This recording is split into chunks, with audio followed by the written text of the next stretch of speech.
తెలుగుదేశం ప్రభుత్వం అధికారంలోకి వచ్చినాక ఈ నియోజకవర్గానికి నేను శాసనసభ్యుడిగా ఎన్నికవ్వబడ్డాక అభివృద్ధి పనులన్నింటినీ కూడా వేగవంతం చేశాం.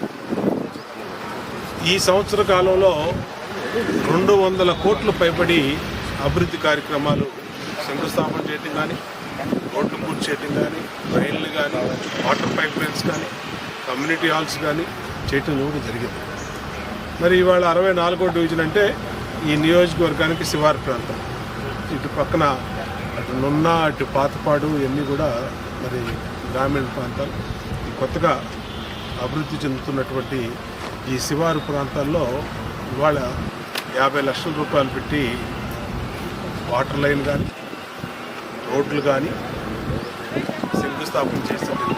నియోజకవర్గంలో ప్రతి డివిజన్లో ప్రతి సమస్య మీద అవగాహన ఉంది. ప్రతి డివిజన్లో ఏ డెవలప్మెంట్ కార్యక్రమాలు నిర్వహించాలి, ఏ డివిజన్లో ఏమి లేవు, రోడ్లు కానీ, కమ్యూనిటీ హాల్స్ కానీ, అట్లాగే వాటర్ లైన్ కానీ, డ్రైనేజీ కానీ అన్నింటినీ కూడా ఒక క్రమ పద్ధతిలో ప్రణాళికాబద్ధంగా పూర్తి చేస్తూ ఉన్నాం.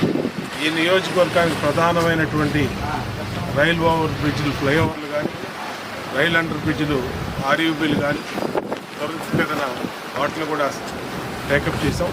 త్వరితగతిన వాటిని కూడా తీసుకొచ్చి పూర్తి చేస్తాం. ఈ నియోజకవర్గాన్ని పూర్తి మోడల్ నియోజకవర్గంగా, సెంట్రల్ నియోజకవర్గాన్ని తీర్చిదిద్దే లక్ష్యంగా పనిచేస్తాం. ఎంతైనా సరే అభివృద్ధి కోసం అన్ని నిధులైనా ఖర్చు పెట్టి ఈ నియోజకవర్గంలో సమస్యలు లేని నియోజకవర్గంగా తీసుకోవడం లక్ష్యంగా